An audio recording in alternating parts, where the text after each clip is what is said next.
Hello, everybody. I'm Laura Peterson, the host of Central Florida Real Estate Radio. I'm from Your Home Sold Guaranteed Realty, and to discuss the sale of your home, you can call or text 407-566-2555. That's 407-566-2555. So lots of great stuff to go over this week. I've got the stats from what's going on for the week, and then we also have the stats in regards to what happened in June. So here we are like a little past mid-month, and so that's really what we're going to have. So basically, there were 447 houses that sold last week, and it was 317 the week before, which was the 4th of July. So there were a couple holidays in there, a couple holiday days in there. So the median price is still the same as the week before at $435. So that's staying pretty consistent there. The inventory increased by 182 and now is at 7,080. So what that breaks down to is 3.66 months of inventory for the number of houses that sold this week. Under 250, there were 33 houses that sold, and we're at 2.44 months of inventory. Between 250 and 300, there were 32 homes that sold, and we're at 2.37 months of inventory. Between 300 and 400, there were 118 that sold, and we're at 2.64 months of inventory. Then between 400 and 500, 87 sold and 3.93 months of inventory. Between 500 and a million, we're at 146 sold and 4.33 months of inventory. And over a million, there were 31 that sold, and we're looking at 6.18 months of inventory. So kind of the higher end, we're looking at more inventory, and the lower end, low inventory is kind of what we're looking at right now. The list to ask price overall is at 97.46, under 250 at 94.94, and over a million was at 95.98. Then you're at 97.49, 98.47, 98.08, 97.7, all those times in between. So that's kind of what the scoop is. The days to contract is on average at 37. So now looking at the condos, townhomes, and villas, there were a total of 126 that sold last week, and it was 108 the week before. So basically, we're coming to getting that to look pretty good in regards to that's getting back to normal. The median price is at $279,000, so that's up from where it was quite a while ago. And the inventory by them increased by 52 and now is at 3493. So how that all shakes down is obviously there's a lot more that are under 250 that sold in that price point. So of the 126, 47 of them were under 250. But the inventory there, we're looking at more of a normal market because we're at 6.4 overall and 5.9 under 250. Between 250 and 300, there were 20 that sold, and we're looking at about 6 months of inventory there. Between 300 and 400, we're at 6.85 months of inventory and 32 sold. Between 400 and 500, there were 14 that sold, and we're at almost 8 months of inventory there. Between 500 and a million, there were 12 that sold, and we're looking at 6 months of inventory there. And over a million, there was one that sold with 4.38 months of inventory. So that's kind of what's going on with the market. So we're staying pretty consistent and everything there. So nothing really to be concerned about or worried about at all. We're just staying really consistent.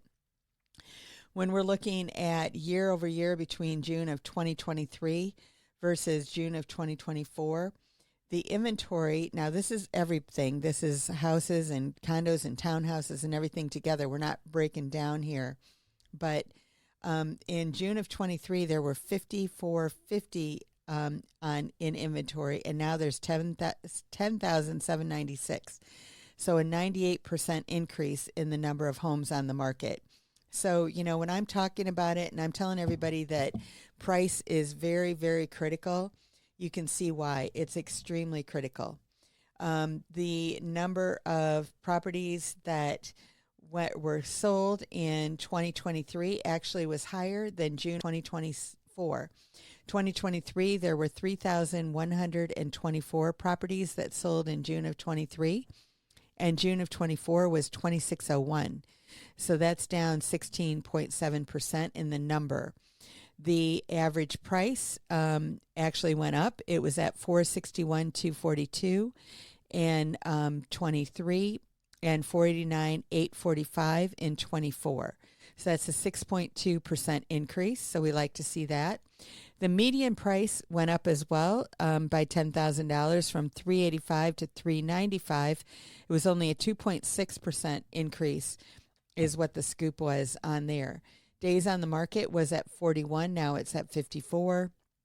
Days to sale was at 76. Now it's at 89. And the months of supply went from 1.74 to 4.15. So that just makes sense, obviously. When we're looking at the interest rate in June of 23, it was at 6.66. In June of 24, it was at 6.69. So really not a whole lot of difference when you're looking at that. So basically, when you're looking at over the 3 years, last year the inventory stick pretty much the same as 2022. So if there is more, or there are more houses going on the market, then we could anticipate that potentially the pricing would change a little bit if the number of houses selling doesn't change a whole lot. So when we're looking at June of 2022, the average and median prices, we went from 451 in June of 2022 of the average price, and then last year it was at 461. Now it's at 489. So we're starting to get some pretty good traction there. The median price, though, is hanging pretty close. It was at 387, then it went to 385, and now it's at 395. So that's kind of what's going on there. So basically, when we're looking at the market, we're still very consistent. We're not definitely going down or anything like that. We're staying pretty consistent in regards to where we were, going up a little bit. So a relatively nice increase. It's not going up and going crazy, but it is going up. And so that's all good. So the market in Orlando is fairly stable, is basically what it is. The interest rates, there was an article that came out that said the interest rates are at the lowest than they've been in over a couple of 3 months. And so that's good for the economy and everything right now. I think that's the biggest thing that holds people back. And we've got 2 properties that actually have interest rates that are assumable on them. One of them is FHA. The other is a VA. One of them's in Kissimmee. The other one's in Winter Park. So we've got those kinds of things that are going on. And then there's another property that we have that's going to be coming on the market next week. And that property actually is stated to be, that we're working on that to see if there is any opportunity for that to be an assumable mortgage. It's not at the moment, but the lender said, hey, why don't you submit a request to see if we can make it assumable, and we'd be happy to do so. So if so, that one's at 4.99. The house was only built in 2020, and it's basically going to have almost 100% of the property available to take over, if that's it, because the loan is pretty close to the asking price. So that could be a win-win situation for somebody. And, it never hurts to ask. So basically that's what we're doing, is we're making sure that we're checking out these houses to see what the capabilities of them are, to see if there are any things that stand out and everything on that particular house. And if there are, then we're definitely going to make it happen and make it so that that house stands out like a sore thumb and makes a difference to the people that are purchasing it. So in order to get in touch with us, you can call or text 407-566-2555. You can find us online at Central Florida Real Estate Radio, and we'll talk to you after the break. Welcome back, everybody. I'm Laura Peterson, the host of Central Florida Real Estate Radio, and I'm from Your Home Sold Guaranteed Realty. And to discuss the sale of your home, you can call or text 407-566-2555. That's 407-566-2555. So I was just talking about how the market is kind of holding its own and everything. The number of properties that actually sold year over year was down 16% in the number that sold, but the prices have stayed consistent and the inventory has doubled. So that would tend to make you believe that maybe prices are going to fall or something. If it depends on how aggressive the sellers and that kind of thing are.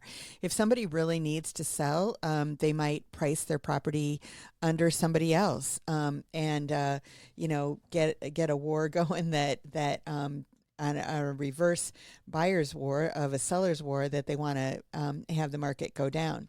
So if they do that, then obviously prices could start tumbling and that kind of thing. And that if that happens, then if you're selling your house, then you have to determine, if you're going to follow the market down or if you're going to lead the market. And I'm not seeing that, quite honestly, at this point in time. I mean, it's something to kind of keep our eyes on, and I always am, to see if that's in fact what is going to happen. And then I let you guys know as soon as I see any indication of that. And basically, when I predicted that before was when it was a couple of years even before everything got really bad in the market, and I could see that it was happening. And I remember there was a lady that I talked to her and I said, hey, I see that the market has just stalled. I mean, it stalled. There was really nothing that was selling. And I said, so my opinion is that you can either lead it or you can follow it. And she chose to lead it, and she did lose a little bit of money. But if she would have followed it all the way down, she would have lost a lot of money. So I think that when she led it, she lost maybe about $20,000. But if she would have stuck there through the end, her property sold at 700, and those properties went down to 100,000. It was a condo, and I remember exactly having that conversation with her. I remember her looking back and going, I'm so thankful that I only lost the 20,000 instead of the, 600,000 that she would have if she would have followed it down.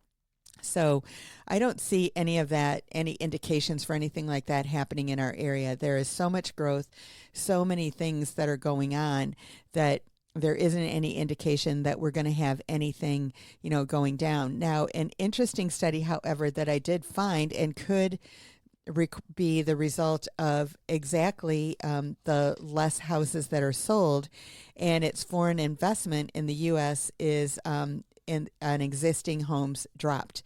And so the dollar value of residential properties purchased by international buyers decreased by 21.2% year over year.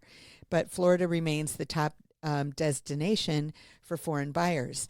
So when you're looking at that, that could have been a contributing factor why we don't have as many properties selling. And you might think, well, how much really is the foreign investment? Well, foreign buyers purchased $42 billion worth of U.S. existing homes from April 2023 to March of 2024.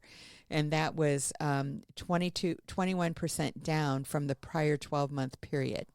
So I don't know how much it's down in Florida from where it was, but it's definitely down overall in the U.S.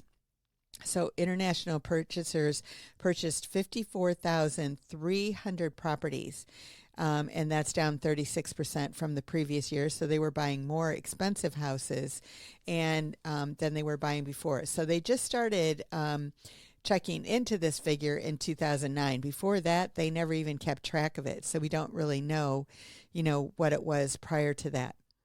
So foreign buyers who resided in the U.S.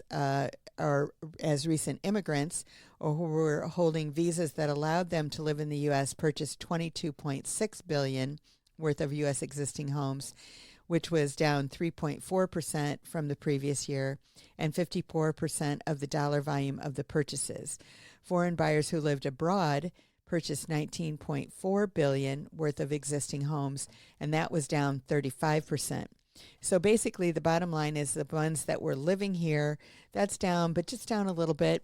And the ones that don't live here, that have maybe a second home or whatever, that's down 35%. So that's where a huge amount of the decrease and everything, came from. So the international buyers accounted for 2% of the $2.1 trillion in total U.S. existing home sales during that period. So, it's not a huge percentage, but it's a bigger percent here in Florida. So basically, the average price that they were purchasing was $780,300. And when you're looking at the places where they're coming from is China, Canada, Mexico, and India were the top countries. Actually, Canada, China, Mexico, and India in order. And then the destinations for where they were buying property, Florida was number one at 20% of those, Texas 13%, California 11%, Arizona 5%, and then Georgia, New Jersey, New York, and North Carolina each had 4%. So basically, with Florida being 20% and it being down, that could be, a reason why all of that stuff was going on. So Canada's share was 13%.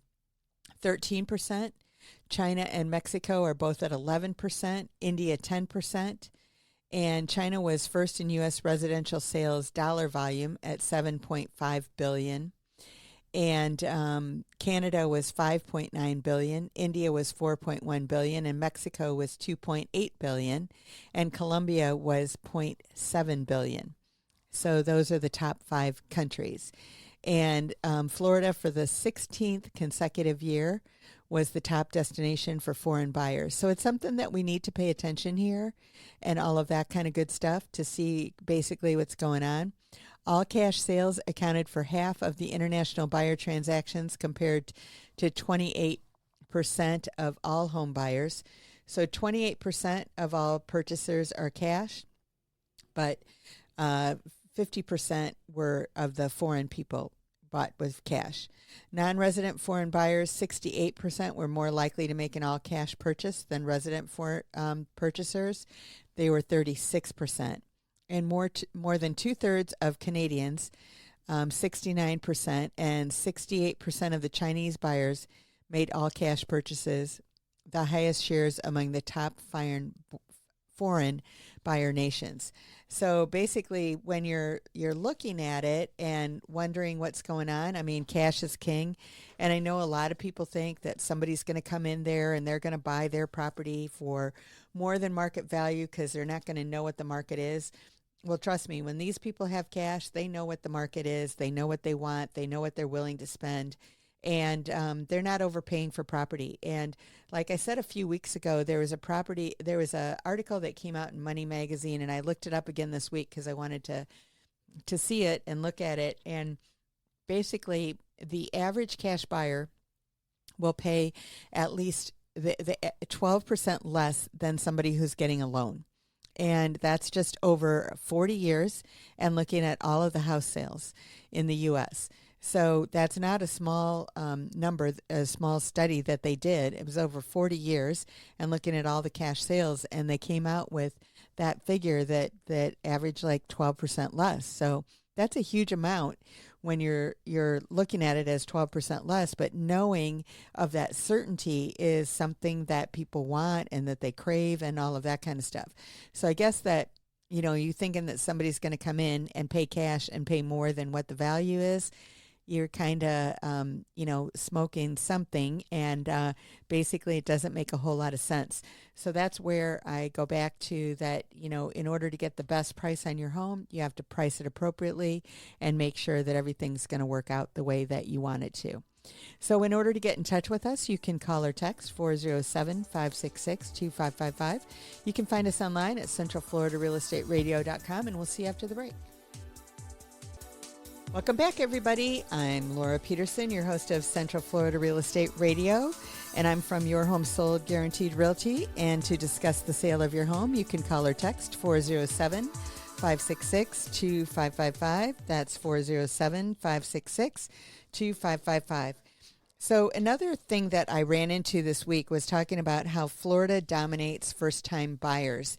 And there was a Wallet Hub survey that found Florida cities took 6 of the top 10 spots for the best for first-time home buyers across metrics like crime rates and real estate taxes and actually affordability.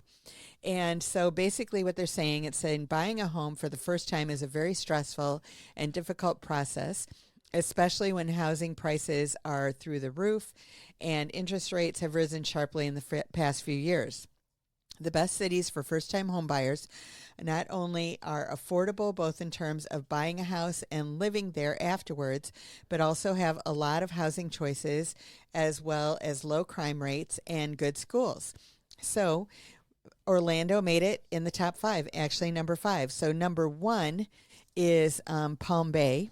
Number two is Cape Coral. Number three is Port St. Lucie. Number four is Tampa. And number five is Orlando. So you might think, wow, that just must be Florida cities. No, because number six is Surprise, Arizona. Number seven is Lakeland. Number eight is Boise, Idaho. Number nine is Gilbert, Arizona. And number 10 is Henderson, Nevada. And so Sunrise, Boca Raton, and Clearwater landed at 11th, 15th, and 16th, respectively. So basically, when you're looking at that, with Orlando being in the top five in the country in regards to affordability, that should give all of you hope and know another reason why our prices are not necessarily falling and why they're staying consistent in regards to where they are. So there are buyer opportunities and everything out there for the first-time buyer that that home buyers on a $3,000 monthly budget have gained over $20,000 in purchasing power since mortgage rates peaked in the spring. So that's just an affordability thing. Now, $3,000 a month, that's a lot of money when it comes down to it, and but they can afford more. So that's on the interest rates actually falling. So when you're looking at it, you want to definitely know what is out there, what you can do, what you can afford and everything. And basically, when you are a first-time buyer, that's the first place to start. And with our the company that, not our company, but a company that we work with all the time, they're actually contributing. If you work the mortgage lender that we recommend, one of them, they're going to give $1,000 towards your closing costs, for just using them. And so, the market is competitive out there. So they just go ahead and make that offer out there to make it easier. And basically, it does matter who you work with when it comes to getting a loan. And when you're refinancing, it's a completely different animal than when you're purchasing a home to begin with. When you're purchasing a home to begin with, you definitely want to make sure that you're using somebody that pays attention to timelines. A lot of times people want to go to the bank that they've used and work with all the time, and there's nothing wrong with that. But the thing that we need to, the questions that you need to ask them is, how long does it take you on average to close a loan? And, how many times do you come in at the right rate, and all of those kinds of things. And basically knowing all of those kinds of things are going to make, it a lot easier for you as time goes on.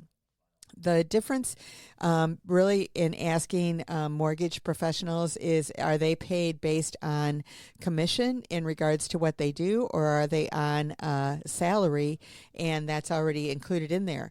Now, you're going to pay the same for a commission person or somebody that's on salary, but if they're on salary, if it's 5 o'clock and it's time to go home, they might go home at 5 o'clock and not necessarily know that your loan needs that one I dotted in order for you to close on time. And that's just what we've run into when we're working with people that are more on salary than are on commission. And it just comes from the hunger factor in regards to making sure that they're definitely, going to get paid and that you're going to get stuff done. If you're refinancing, it could be completely the opposite situation, that it doesn't necessarily matter on a timeline. So if it takes an extra week or something like that, it's not necessarily a big deal. But if it comes to a purchase, the timeline is absolutely important. And I've worked with a lot of people at the big box banks and everything is what I'll call them. And a lot of times they are very conscientious and they're going to make sure that it gets done. But you need to make sure that you're working with somebody that is absolutely going to get it done. You don't want to not get it done. You want to make sure that it gets done on time. If you don't want to give anybody any indication of why they should charge you more money, like you're late, and so you're going to have an extra fee, or that they might be taking that home away and say, hey, I'm going to go to the backup offer because they're ready to go, or something like that. And those things can happen and do happen occasionally if you're not on top of absolutely what's going on. Because a lot of times when people are buying houses, it's kind of like a domino effect. And what I mean by that is that the person that you might be buying their house is purchasing another house, and that person's house that they're purchasing might be purchasing another house. And we've seen it where there's 10 or 15 people that are dependent on that one house selling, and then everything else is going to, follow suit from there. So they close in the morning, then that closes in the afternoon, and the next one's the next morning. And it just kind of keeps going like that from house to house to house to house. And so if the person at the beginning doesn't get to close, then all the other ones don't get to close either. And it causes a lot of havoc. It causes a lot of nightmares and everything. And so who you work with as a lender matters, is basically what I'm trying to say here. And that we want to make sure that, they're conscientious about dates, that they allow you to meet those deadlines that you've got. And I remember there was, one person that I was working with at a bank at one point, and it was a foreclosure property. It was back a few years ago, and they were buying the foreclosure property, and the lady at the bank, who she said all day long, she said, it's not going to matter. They're going to be okay with it going into the next week. Well, this property was supposed to close in January, and we're talking that we're at March.